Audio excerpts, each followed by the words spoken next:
Hi friends, welcome back to Simpana YouTube channel. ಎಲ್ಲರೂ ಹೇಗಿದ್ದೀರಾ? ನನ್ನ ವಿಡಿಯೋನ ಫಸ್ಟ್ ಟೈಮ್ ನೋಡ್ತಾ ಇದ್ದರೆ ಸಬ್ಸ್ಕ್ರೈಬ್ ಮಾಡ್ಕೊಳ್ಳಿ, ಹಾಗೆ ಎಲ್ಲ ವಿಡಿಯೋಗಳಿಗೂ ಸಪೋರ್ಟ್ ಮಾಡ್ತಾಯಿರಿ.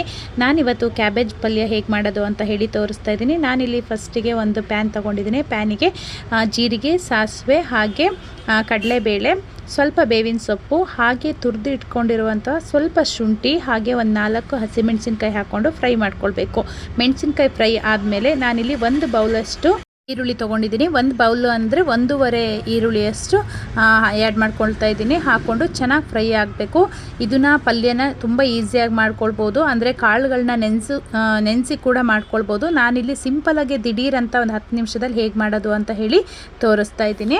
ಇವಾಗ 1 ಸ್ಪೂನಷ್ಟು ಉಪ್ಪು ಹಾಕ್ಕೊಳ್ತಾ ಇದ್ದೀನಿ. ನೀವು ಟೇಸ್ಟ್ ನೋಡಿಕೊಂಡು ಆಮೇಲೆ ಕೂಡ ಹಾಕ್ಕೊಳ್ಬೋದು. ನಾನಿಲ್ಲಿ ಸ್ವಲ್ಪ ಉಪ್ಪು ಆ್ಯಡ್ ಮಾಡಿಕೊಂಡು ಇವಾಗ ನಾನು ಚೆನ್ನಾಗಿ ಅರ್ಧ ಗಂಟೆ ನೆನೆಸಿಟ್ಕೊಂಡಿರುವಂಥ ಕೋಸನ್ನು ಇದಕ್ಕೆ ಹಾಕ್ಕೊಳ್ತಾ ಇದ್ದೀನಿ. ನೆನೆಸಿಟ್ಕೊಂಡು ಅಂದರೆ ಸ್ವಲ್ಪ ಉಪ್ಪು ಹಾಕಿ ನೆನೆಸಿಟ್ಕೊಳ್ಬೇಕು.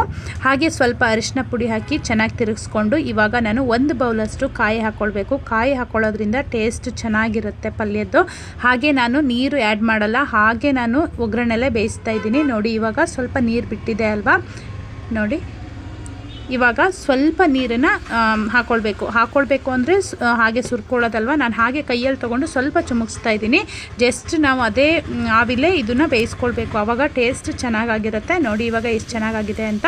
ನನ್ನ ವಿಡಿಯೋನ ಇಲ್ಲಿಗೆ ಮುಗಿಸ್ತಾ ಇದ್ದೀನಿ. ನನ್ನ ವಿಡಿಯೋ ಇಷ್ಟ ಆದರೆ ಲೈಕ್ ಮಾಡಿ, ಹಾಗೆ ನನ್ನ ಚಾನಲ್ನ ಸಬ್ಸ್ಕ್ರೈಬ್ ಮಾಡ್ಕೊಂಡಿಲ್ಲ ಅಂದರೆ ಸಬ್ಸ್ಕ್ರೈಬ್ ಮಾಡ್ಕೊಳ್ಳಿ. Thank you, bye.